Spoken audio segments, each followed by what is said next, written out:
আধুনিক ভারতের মহান রূপকার, ভারতবর্ষের মহান বিভূতি, দ্বিতীয় মনুষ্যের ব্যক্তিত্ব ডক্টর ভীমরাও রামজি বাবা সাহেব আম্বেদকরজি 134তম জন্মদিবসে শ্রদ্ধা সমান নমন। মঞ্চে উপবিষ্ট সম্মানীয় অধিকারীবৃন্দ, মাতৃমণ্ডলী এবং মহান বিভূতির প্রতি শ্রদ্ধা নিবেদন আনতে যারা উপস্থিত আছেন সেই সমস্ত ব্যক্তি, আজ এক বিশেষ দিন।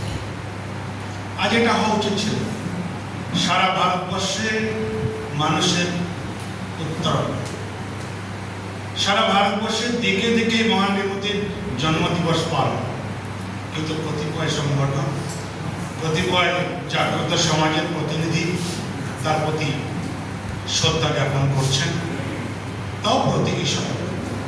কিন্তু কেন? সমাজের কাছে তার সঠিক বার্তা সঠিকভাবে পরিবেশিত হয়নি তাই। কিন্তু ওনার সম্পর্কে বিষয় রাখতে গেলে প্রথমে একটা বিষয় বলতে হবে।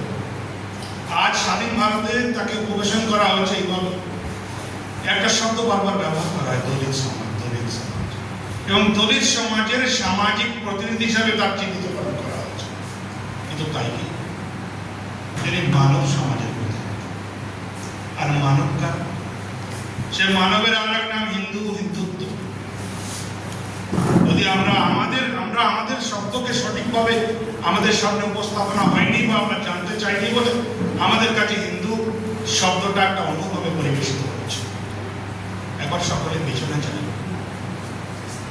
যে সনাতন আদর্শ আমাদের শিখিয়েছিল বসুদ্ধৈব কুটুম্বকম শ্রেণন্ত বিশ্বে অমিতস্য পুত্রা। সারা পৃথিবীকে যারা অমৃতের পুত্র বলছে মনুষ্য সমাজকে, যারা সমস্ত বস্তুর মধ্যে ব্রহ্ম দর্শন করে, যারা সারা বিশ্বের লোককে কুটুম্ব বলছে, তারা কি করে সমাজে ছুট অছুট, ছোট নিচ এ ভেদ রাখে? এ বিচার কখন আমরা করেছি?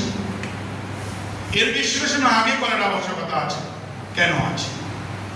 আজকে আমরা সামাজিক চিহ্নিতকরণ করি, বিশেষ সমাজের লোককে আমরা দোষ জ্ঞাপন করি এই বাদের কারণে, অনেকে বলি ব্রাহ্মণবাদের কারণে সামাজিক এ অশান্ত বিষয়। তাই কি?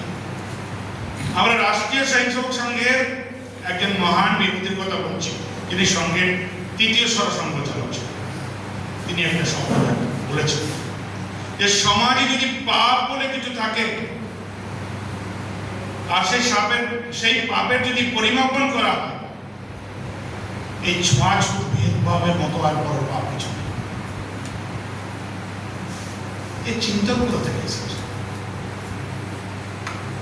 তো চিন্তন নিজেকে করতে হবে, কারণ সমাজে যদি আমরা একটু যুগে পিছিয়ে যাই, যে জাতি সমাজকে মানবতা, মূল্যবোধ, নৈতিকতা, প্রামাণিকতা, শ্রদ্ধাবোধ শিখিয়েছিল, তাদের স্মরণ করলো কখন থেকে? বাংলায় আমরা অনেকে পড়েছি একটা শব্দকে বাংলা, যে নদী হারায় স্রোত চলিতে না পারে, সহস্র শৈবাল দাম বাঁধিয়াছে তার। অনেক বছরের সংস্কৃতি একটা সমাজে তার মধ্যে বিকৃতির কারণে এসেছিল, আর সেই কারণে সেই সংস্কৃতি বিকৃত হয়েছিল বিদেশি আক্রান্ত দ্বারা। সেই সময় হিন্দু সমাজ, আমাদের পরিভাষায় অনেক ইংরেজি শব্দ ব্যবহার করি, ডিফেন্সিভ মোডে চলে যায়। আমাদের দেবতা ছিলেন সামাজিক, দেবতা ছিলেন বাহ্যিক। তো দেবতা হয়ে গেলেন পারিবারিক, আর হিন্দু সমাজকে সংরক্ষিত করা। সেই সময় অনেক কুরীতি আমাদের সমাজের মধ্যে এসেছিল, কিন্তু আমরা বিশ্লেষণ করেছি। শুরুতে অনেক বিষয় অনেকে বলেছেন এখানে যে ওনার পিতাজির নাম হচ্ছে রামজি, আর ওনাদের সেই সময়তে মহারাষ্ট্রে তো একটা চল আছে নিজের নামের সাথে বাবার নাম, কোথাও কোথাও নিজের নামের সাথে তার স্থানের নাম সংযোজন করা। ওনাদের পদবী ছিলেন সরকার, তাহলে ওরা হওয়া উচিত ছিল ভীমরাও রামজি সরকার। কিন্তু নামের সঙ্গে যুক্ত করা হলো আম্বেদকর। যদি আমরা মহারাষ্ট্র ভ্রমণ করি, কর শব্দ কিন্তু ব্রাহ্মণদের, তাহলে ভীমজি রামজি রাওয়ের সাথে আম্বেদকর শব্দ কোথা থেকে আসে? তাহলে সার্বিকভাবে সমাজের মধ্যে অসন্তুলন ছিল না, সার্বিকভাবে সমাজের মধ্যে বৈষম্য ছিল না, সমাজের মধ্যে সামাজিক লোককে একাত্মতা অনুভব করত। ভারতবর্ষে যা প্রাচীন দর্শন, আর শুরুতেই বলেছি যে অচ্যুততা, ছোঁয়াছুত পাপ, এটা কেবলমাত্র একটা সমাজের মধ্যে ছিল না, এটা সামগ্রিকভাবে সমস্ত হিন্দু সমাজের ভিতরে ছিল। হিন্দু সম্পূর্ণ সমাজের মধ্যে উঁচু নিচ ছোঁয়াছুত ভেদভাব ছিল।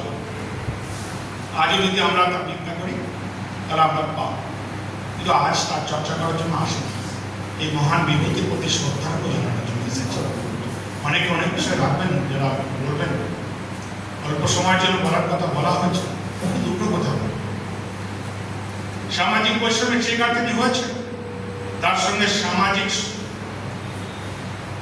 ব্যক্তিত্বের প্রভাব তার মধ্যে কাজ করেছে, তারপরে তার উচ্চশিক্ষা, এবং তার কারণে দেশমাতৃকার সেবক হিসাবে তিনি নিজেকে পরিবেশন করতে পেরেছিলেন। আমি সম্বোধনের মাধ্যমে ভারতবর্ষের মহান বিভূতি মনুর সঙ্গে ওনার তুলনা করেছি। মনুকেও অপব্যাখ্যা করা হয়েছে, মনুবাদী শব্দকে ব্যাখ্যা করা হয়েছে। মনু হচ্ছে মানবতার সংযোজন করেছেন মনুষ্য জীবনের মধ্যে, তাকে মনু বলা হয়। তো ভীমরাও আম্বেদকর ঠিক করেছেন, সামাজিক অসন্তোলন তিনি দেখেছেন, তাকে ভিতরে ভিতরে সামাজিক বৈষম্য তাকে কুড়ে কুড়ে খেয়েছে। শুধু উনি একজন, ভারতবর্ষের অন্যতম আরেকজন মহান বিপ্লবী সন্ন্যাসী স্বামী বিবেকানন্দ, তিনি যখন সম্পূর্ণ ভারতবর্ষ পরিদর্শন করেছেন, তিনি দেখেছেন হিন্দু সমাজের মধ্যে অসহিষ্ণুতা, হিন্দু সমাজের মধ্যে ছোঁয়াছুত, তিনি পাগল হিসাবে চিহ্নিত করেছেন এই সমাজের লোককে। তিনি সমাজকে স্বপ্ন দেখিয়েছিলেন, হিন্দু, তুমি নিজেকে হিন্দু বলে ধরো, তুমি তোমার পরিচয়কে পেয়ে। কিন্তু আজও আমরা নিজেকে পরিচয় দিচ্ছি, আজও আমরা আমাদের পরিচয়কে খুঁজে পেয়েছি কি? আজও আমরা সমাজের মধ্যে বেরোজার চারটি ছোট ছোট বিষয়কে নিয়ে আসছি। যে পাপ আমাদের ছিল, সে পাপকে তো মোচন করতে হবে। এখানে বলেছে যে রাষ্ট্রীয় স্বয়ংসেবক সংঘ একটি সংগঠন, যে ছোঁয়াছুত মানে সামাজিক বৈষম্যতা মানে, তার মন্ত্রই হচ্ছে হিন্দু ও সোদরা সর্বে ন হিন্দু পতিত ভাবে, মামা দীক্ষা হিন্দু রক্ষা মামা মন্ত্র সমানতা। সমানতা যাদের মন্ত্র, তারা অন্য কিছু ভাবে কি? একটা ছোট্ট ঘটনা ভীমরাও রামজি আম্বেদকরের একটি ঘটনা। তিনি তো ক্রান্তিকারী ছিলেন, দিগদর্শন করেছেন, সমাজকে নতুন জাগরণের জন্য, মূল্যবোধ সৃষ্টি করার জন্য সংবিধান রচনা করেছেন। কিন্তু তার ব্যক্তি জীবনের মধ্যে তিনি দেখেছেন সামাজিক বৈষম্য। সেই সময় রাষ্ট্রীয় স্বয়ংসেবক সংঘ নামে একটি সংগঠন তৈরি হয়েছে 1940 সালে। উনি একটি সংগঠনের কার্যক্রম পরিদর্শন করার জন্য গেছিলেন। শুরুতে বলেছে উনি যাওয়ার পর কোথায় কি দেখলেন, কি দেখলেন? গান্ধীজিও গেছিলেন, তিনিও অনেক শব্দ হরিজন হরিজন শব্দ ব্যবহার করেছেন, দলিত শব্দ ব্যবহার করেন, হিন্দু সমাজের নতুন বিন্যাস করেছেন। উনি যখন সেখানে পরিদর্শন করবেন, দেখলেন সহিংসরা বসে আছে, একসাথে খেলছে, একসাথে চলছে, একসাথে ঘুমাচ্ছে, একসাথে ভোজন করছে। তিনি জিজ্ঞাসা করেছেন, তুমি কোন সমাজে, তুমি কোন সমাজে? উত্তর এসেছে, আমি সহিংস, আমি হিন্দু সমাজে। তারপরে তিনি জানতে পেরেছেন সমাজের ভারতবর্ষের সমস্ত যে বিভেদ আছে, ভাগ আছে, অর্থাৎ সব বর্ণ সমাজের প্রতিনিধি সেখানে উপস্থিত আছে। তিনি বলেছেন, আমি যে ভারতবর্ষের কথা ভাবছি, সেই ভারতবর্ষ নির্মাণের কথা একটি সংগঠন চিন্তা করছে। তিনি দর্শনান্তে শেষে বলেছেন, রাষ্ট্রীয় স্বয়ংসেবক সংঘের সাথে আমার কোনো বিষয়ে মতভেদ থাকলেও সংঘের এই যে সমভাবনা, সমদর্শিতা আমাকে আকর্ষিত করছে। সামাজিক বৈষম্যের শিকার তিনি হয়েছেন। তিনি সমাজের মধ্যে একসময় প্রধানিত বলেছেন যে সমাজের মধ্যে, হিন্দু সমাজের মধ্যে এত ভেদভাব, এত ছোঁয়াছুত, এত কিছু অসহিষ্ণুতা, এর সমাজে আমি আর সমাজে যেন আমি না, এই সমাজে আমি বাঁচতে চাই, আমার মৃত্যুও যেন এই সমাজের মধ্যে না।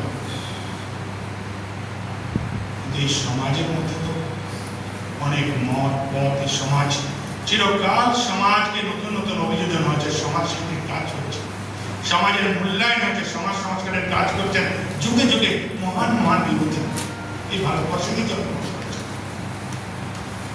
আর সেটা শোনার পরে যারা রাজনীতিক ব্যবসাধারী ব্যক্তি, যারা কেবলমাত্র তাদের উপাক্যকে তার একমাত্র দর্শন বলে মানেন, সেই সমস্ত মুসলমান সমাজের, খ্রিস্টান সমাজের প্রতিনিধিরা এসেছে।